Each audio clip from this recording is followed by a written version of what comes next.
the hope? Where is the hope? I meet millions who tell me that they feel demoralized by the decay around us. Where is the hope? Where is the hope? Hello you guys, this is Ryan2Gamer here, and today I have some very bad news for you and some good news. So basically, YouTubers are on the chopping block as of the 1st of next year. And here's what's happening is FTC, or whatever their freaking name is, are going after YouTubers the start of next year. They're basically, what they're going to do is, if you're not making, say you're like me, that's making E for Everyone content on your channel, right? Those people are in trouble because they basically want you to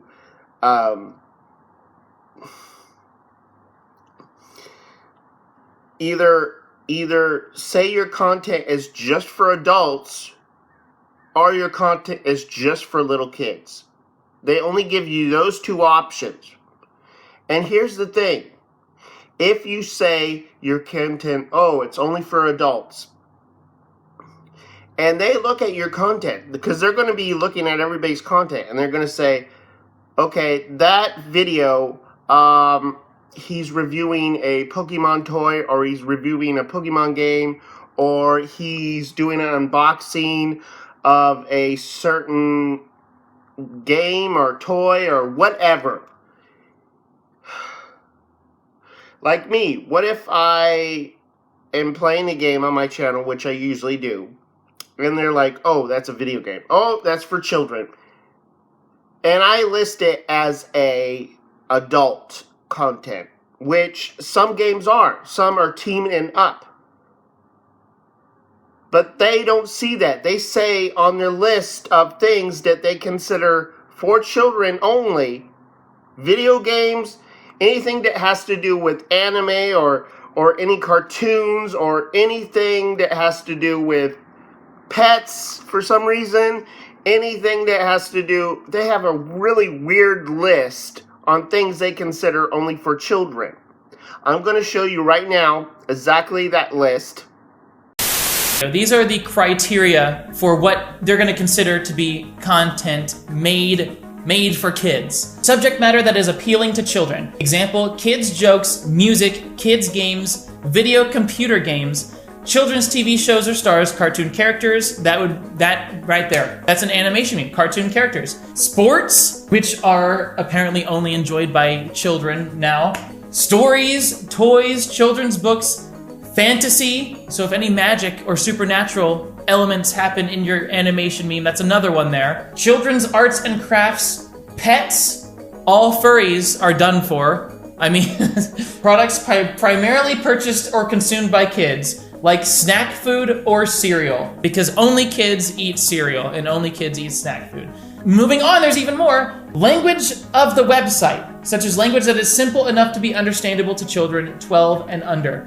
Short, colorful descriptions, slang, and pop culture phrases. Example, a kid's site may be identified by such language as kids only, fun, free stuff, whatever, cool, duh, games, ask your parents, etc. So if you use the word duh, you can be considered content made for kids. Whether the website uses visual content appealing to children, animated characters, there's every animation meme, every animation on YouTube, all of it. Bold or fast-moving graphics, or bright and vibrant colors. Basically all content on YouTube is gonna be falling under this, but everyone these days say cool, whatever, and dude and things because those were only hip decades ago when the first part of this law was written. Anything appealing to children is for kids under 13. And I feel like this is where most of the issue arises. You see, by the very nature of children, kids, I mean, they want to learn. Basically, everything is for kids. They love to be interested in anything.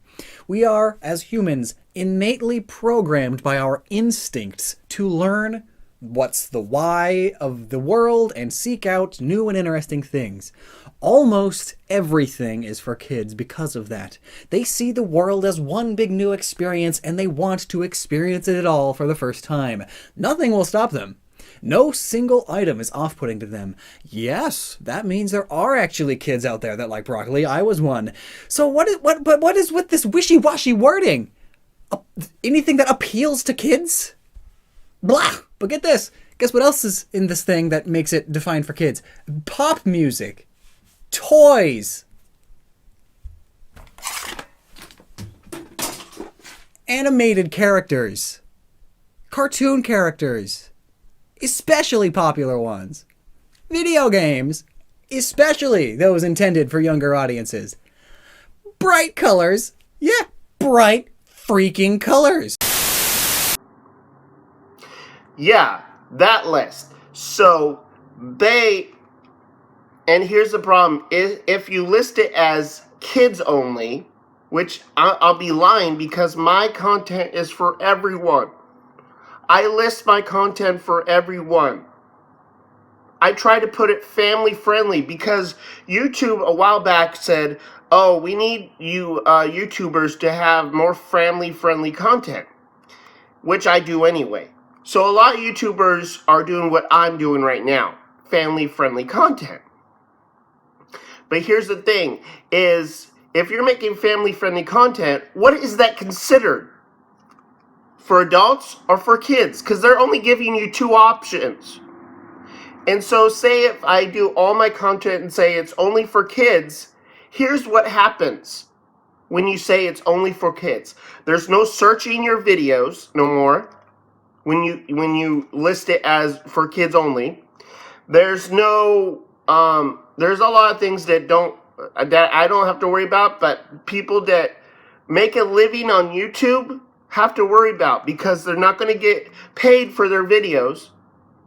They're not going to get advertisements, which that's how YouTubers get paid. I don't have to worry about that because I don't do it for money. I do it for you guys. I make videos for you guys. But a lot of YouTubers are in big trouble and they're hurting. They're going to be hurting because of this.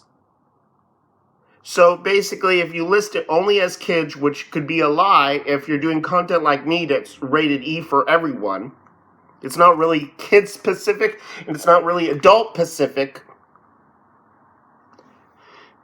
you're going to be hurting because they're taking a lot of stuff where you're not going to have any people be able to comment in your videos, anybody to search your stuff, anybody to basically bone dry.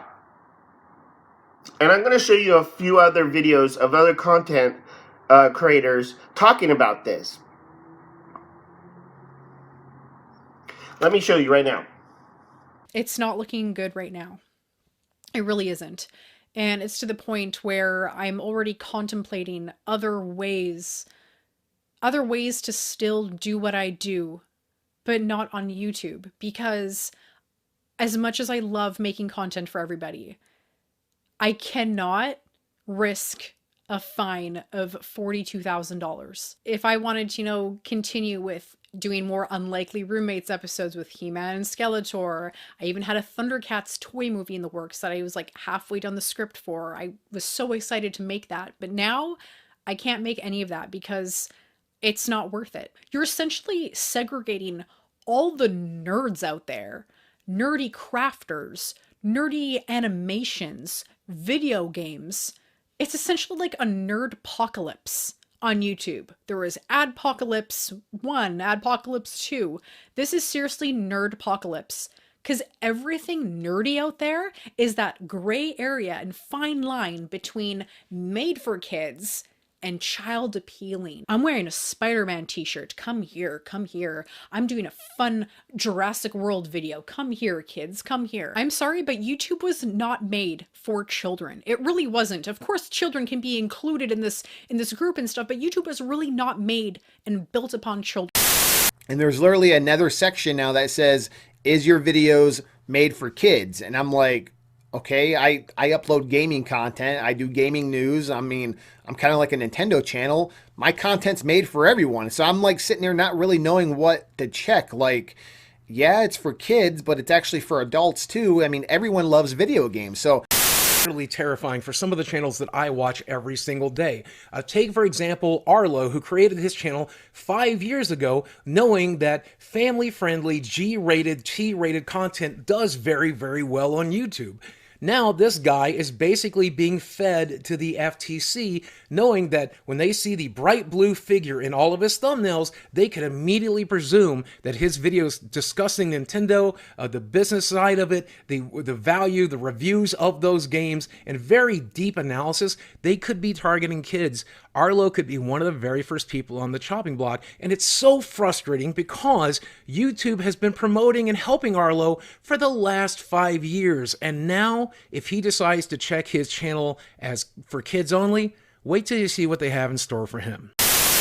Can't be edgy, but you can't be too family friendly. You might attract too many kids. Welcome to the new face of YouTube, where we sit on a couch and can't talk about anything you're interested in, but also can't be edgy enough to be funny. This, my friends, is the content that you'll be getting. Let's cut to a guy teaching us how to write a master's thesis. Make sure he's standing in front of a very neutral whiteboard.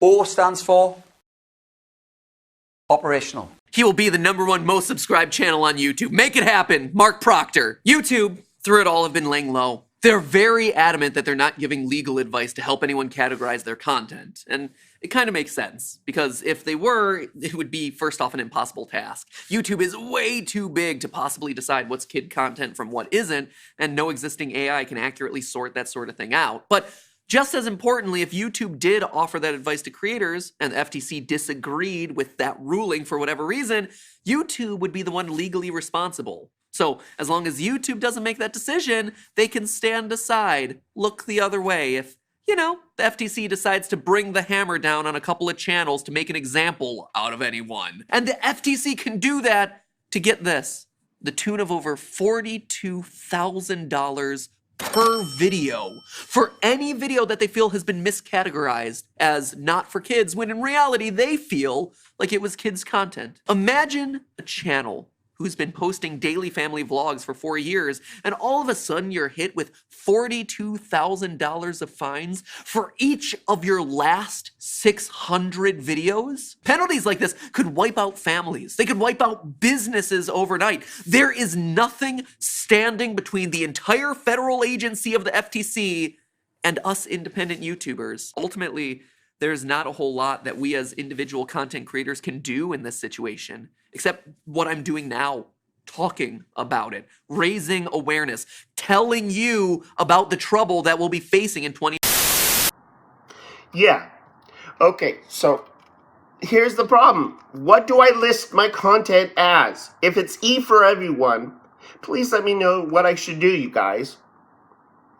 Because I'm scared, and I don't do this for money. I don't make a living off YouTube. So I'm not as worried, but here's the thing. If you list it as adult content, you will get a $45,000 fine per video.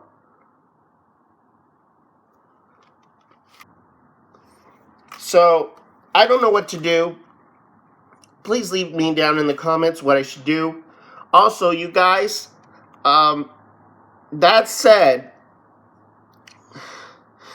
I do want to say next month in December, I won't have my usual, my Christmas special, but I'll have it the following month in January, because I have something very special for my Christmas special. It's going to be in January now. You guys are going to have to wait until January, because I have something very special for you guys. And you're going to have to wait until January to see that. It's so special. And it's happening in January, not December. I'm going to have my Christmas special in January. Okay? I am going to be making that video you guys been asking for a long time. I'm making the Donkey Kong rap. I finally got my costume and I'm going to be making that either this weekend or next week. So look forward to that. Look for that. But they want you to go through all of your old content, including this one I'm going to make, and list it as either or. So that's going to be hard. Should I just list everything as for children only? Or should I try to say it's for... I don't know, you guys. Please leave me down in the comments what you guys think. I hope you guys have a great Friday and look forward to that Donkey Kong rap that's going to be coming out soon.